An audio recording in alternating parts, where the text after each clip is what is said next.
Ya siz də istəyirsiniz ki, elə knopkanı basasınız, naxadı su gəlsin, siz də bundan həzz alasınız, onda gərək əlinizi cibinizə salasınız.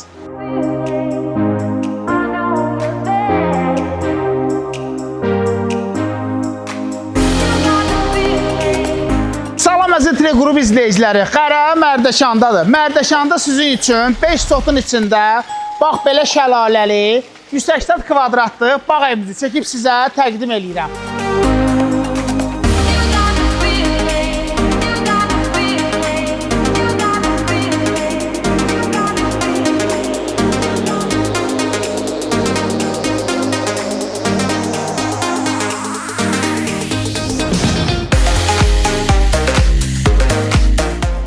Yox da, bağ evinə əsas nə lazımdır? Baseyn olsun, var. Söhbətgahı olsun, o da var. Jalüz qapı, maşın üçün park eləmək üçün kifayət qədər yeri, adəti üzrə də ki, palimamız var.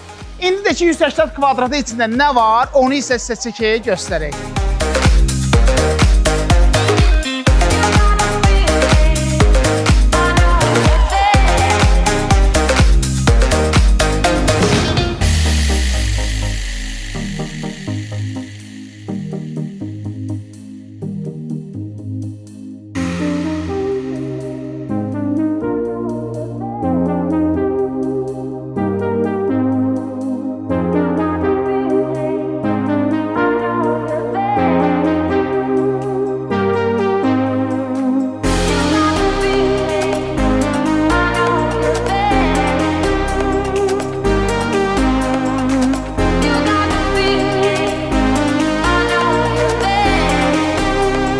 Ümidvaram ki, bu qış Qəra xəstələnməyəcək. Çünki çəkilişlərini hamısını gün ortaya salır ki, yaxşı vitamin D qəbul eləsin. Gəldik, çıxdıq videomuzun sonuna.